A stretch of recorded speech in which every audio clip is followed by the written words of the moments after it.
પ્રથમ મહિલા વડાપ્રધાન ઇન્દિરા ગાંધીજી પણ આ સંસ્થાના મેમ્બર હતા।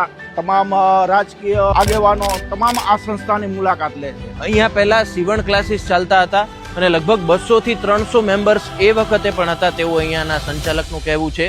મહિલાઓ પગભર થઈ શકે તેના માટે આપણા રાજ પરિવારો પણ ચિંતિત હતા, જેની સાક્ષી પૂરે છે 1939માં સ્થપાયેલ શ્રી રાજકુંવરબા મહિલા ક્લબ। આઝાદી પહેલા 1939માં સ્થાપના કરવામાં આવી। 1953માં રીરેનોવેશન કરીને આપણે આનું આખું ડેવલપમેન્ટ કર્યું। આ સંસ્થાને ગોંડલના મહારાણી શ્રી ગૌરીદેવીજી જાડેજા જે સંભાળી રહ્યા છે, એમના સાસુના સાસુ રાજકુંવરબા એને આ સંસ્થાનું સ્થાપના કરેલ। જ્યારે મહિલાઓ બહાર નીકળી ન શકતી એ સમય દરમિયાન આ સંસ્થાની સ્થાપના કરવામાં આવેલ। આ સંસ્થામાં સીવણ ક્લાસ, મહિલાને લગતી ઘર પ્રવૃત્તિ, ગૃહ ઉદ્યોગ જેવી કાર્ય આવું બધું શીખવા મળવામાં આવતું। એનો એક જ ધ્યેય હતો કે મહિલા બહાર નીકળે, આવું બધું શીખી શકે, પોતાના પગભર રહી શકે। જે બદલ આ એક રાજકુંવરબા લેડીઝ ક્લબની સ્થાપના કરવામાં આવે। તે સમયે પ્રવૃત્તિ એવી ચાલતી હતી કે સીવણ ક્લાસ હાલતા, ગૃહ ઉદ્યોગ હાલતા, જે લેડીઝ પગભર થઈને કામ કરી શકે અને તે પૈસા કમાઈ શકે એવી પ્રવૃત્તિઓ શીખવાડવામાં આવતી। હાલમાં આ સંસ્થામાં